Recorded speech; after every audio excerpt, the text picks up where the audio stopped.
Assalamualaikum warahmatullahi wabarakatuh. Yang saya hormati Bapak Aditya Rahmat Taufik, SE MSI, selaku dosen pengampu Sistem Informasi Manajemen. Perkenalkan, nama saya Jajang Sudrajat Mulia. Di sini saya akan memimpin jalannya presentasi kali ini dengan judul Implikasi Etis dari Teknologi Informasi. Sebelum memasuki acara presentasi, izinkan saya untuk memperkenalkan anggota kelompok kami. Yang pertama ada Ardi Putra Amdani, yang kedua ada Excel Pabianto, yang ketiga ada Jajang Sudrajat Mulia, yang keempat ada Aditya Alfariski Dwi, yang kelima ada Dea Julianti Chandra, dan yang terakhir ada Raihan Nur Alif. Untuk mengefektifkan waktu, saya persilahkan untuk pemateri pertama membacakan materinya. Baik, terima kasih kepada moderator. Langsung saja, saya akan menyampaikan materinya. Moral, etika, dan hukum. Moral. Moral adalah keyakinan tradisional tentang tindakan yang benar dan salah. Moralitas adalah institusi sosial dengan sejarah dan seperangkat aturan. Etika. Etika adalah seperangkat keyakinan standar atau prinsip panduan yang meresapi individu atau masyarakat. Yang ketiga, hukum. Hukum adalah kode etik formal yang diterapkan oleh otoritas yang berwenang seperti pemerintah kepada rakyat atau warganya. Baik, yang selanjutnya ada kebutuhan akan budaya etika. Perlunya budaya etis, pendapat yang dipegang teguh luas di dunia bisnis adalah bahwa bisnis mencerminkan kepribadian pemimpinnya. Misalnya pengaruh James Penney pada J.P. Penney, Kolonel John Peterson di National Cash Register. IBM menentukan kepribadian perusahaan ini. CEO perusahaan saat ini seperti FedEx, Southwest Airlines, dan Microsoft memiliki pengaruh penting pada organisasi mereka sehingga orang cenderung memandang perusahaan ini sebagai CEO mereka. Hubungan antara CEO dan perusahaannya adalah dasar untuk budaya etis.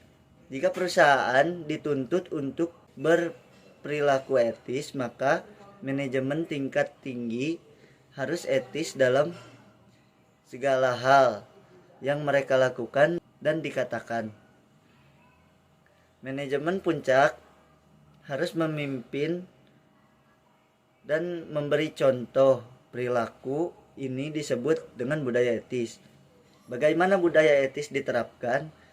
Tugas manajemen puncak adalah memastikan bahwa konsep etika meresap di seluruh organisasi dan menurunkan ke tingkat yang lebih rendah. Eksekutif dapat mengupayakan implementasi ini melalui 3 tingkatan. Kredo perusahaan, program etika, dan kode korporat yang telah disesuaikan. Kredo perusahaan adalah pernyataan singkat tentang nilai-nilai yang ingin dijunjung tinggi oleh perusahaan. Alasan dibalik etika komputer. Pentingnya etika komputer, James Moore menyatakan bahwa ada 3 alasan utama mengapa etika komputer sangat penting bagi masyarakat. Yang pertama ada kelenturan logika. Yang dimaksud dengan kelenturan logika adalah kita mampu memprogram komputer untuk melakukan apapun yang kita inginkan. Yang kedua ada faktor transformasi, di mana alasan kepedulian pada etika komputer ini didasarkan pada fakta bahwa komputer dapat mengubah secara drastis cara kita memerlukan sesuatu. Yang ketiga ada faktor tidak terlihat. Alasan ketiga perlunya etika komputer karena pada umumnya masyarakat memandang komputer sebagai kotak hitam karena semua operasi internal sebagai komputer tidak dapat. Hak atas komputer dibagi menjadi 4 bagian. Yang pertama ada hak atas komputer, di mana setiap orang tidak perlu memiliki komputer untuk mengakses komputer. Yang kedua ada hak atas keahlian komputer. Saat komputer muncul, mula-mula ada ketakutan yang sangat luas dari para pekerja bahwa komputer akan melibatkan pemutusan kerja massal.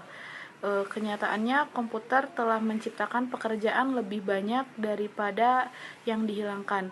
Yang ketiga, hak atas spesialis komputer, di mana setiap pengetahuan dan keahlian komputer yang diperlukan karena itu memiliki akses ke para spesialis tersebut. Yang terakhir ada hak atas pengambilan komputer, di mana masyarakat tidak banyak berpartisipasi dalam pengambilan keputusan mengenai komputer yang diterapkan. Masyarakat memiliki hak tersebut dalam itu. Audit informasi. Saat menyusun etika penggunaan komputer, satu kelompok dapat memegang peranan yang amat penting. Mereka adalah para auditor internal. Perusahaan dengan semua ukuran mengandalkan auditor eksternal dari luar organisasi untuk memverifikasi keakuratan catatan akuntansi. Perusahaan-perusahaan yang lebih besar memiliki staf tersendiri yang berfungsi sebagai auditor internal, yang melaksanakan analisis yang sama seperti auditor eksternal, namun memiliki tanggung jawab yang lebih luas. Beberapa auditor eksternal juga melaksanakan beberapa jenis audit internal dan mengawasi pekerjaan para auditor internal. Namun setelah peristiwa Enron praktik ini tidak berlanjut. Praktik ini merupakan salah satu kegagalan Arthur Andersen dengan Enron.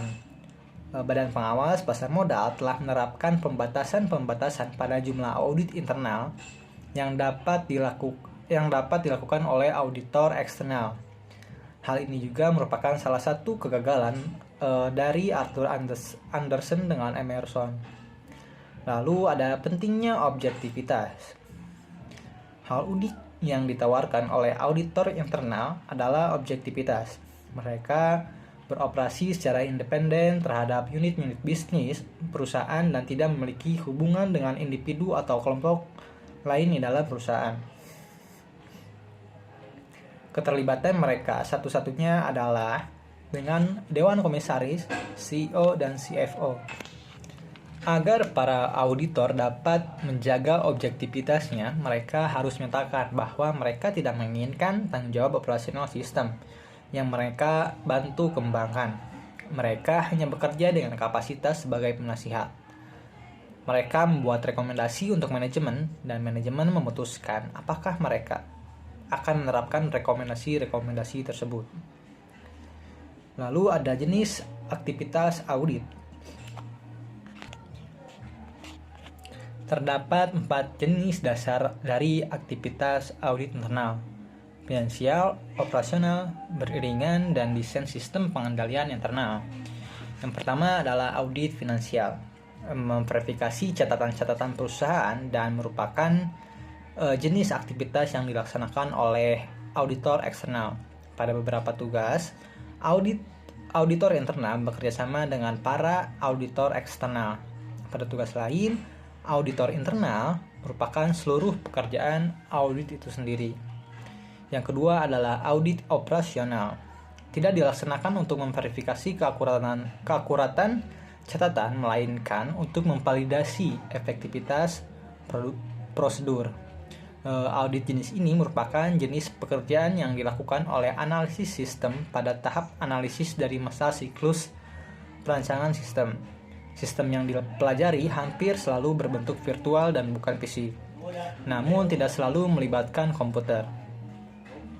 Ketika para auditor internal melaksanakan audit operasional, mereka mencari 3 fitur sistem dasar, yaitu kecukupan pengendalian, efisiensi, kepatuhan dengan kebijakan perusahaan.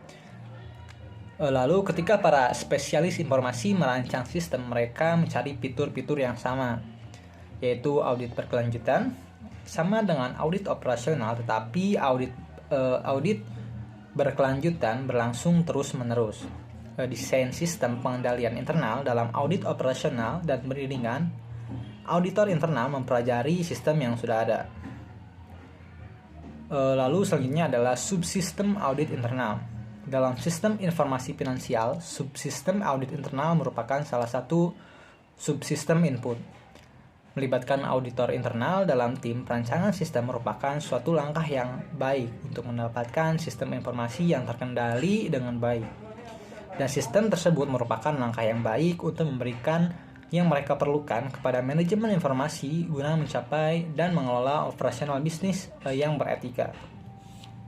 Ini saya akan membacakan atau memaparkan materi saya, yaitu menerapkan etika dalam teknologi informasi, di mana dengan perkembangan teknologi ini, informasi yang begitu pesat, penerapannya pada masyarakat akan menimbulkan banyak permasalahan yang berbeda, memerlukan prosedur dan etika dalam teknologi informasi. Terus ada juga penerapannya pada masyarakat akan menimbulkan banyak permasalahan yang berbeda, di mana memerlukan prosedur dan etika dalam teknologi informasi. Dalam arti yang lebih luas, teknologi informasi mencakup sebuah aspek yang berhubungan dengan mesin, komputer, dan telekomunikasi. Dan teknologi digunakan untuk mengumpulkan, menyimpan, manipulasi, mendistribusikan, dan menampilkan informasi. Komputer memainkan peran penting dalam pengumpulan, pemrosesan, penyimpanan, dan penyebaran audio digital berbasis mikro, gambar, teks, dan informasi elektronik. Dan perkembangan teknologi ini juga yang semakin pesat, masyarakat semakin mudah mendapatkan informasi secara cepat dan akurat. Ini mempengaruhi kehidupan yang tidak hanya secara positif, tetapi juga negatif. Misalnya maraknya pornografi di dunia maya. Sebagai salah satu media berita yang paling menarik, internet sering digunakan sebagai media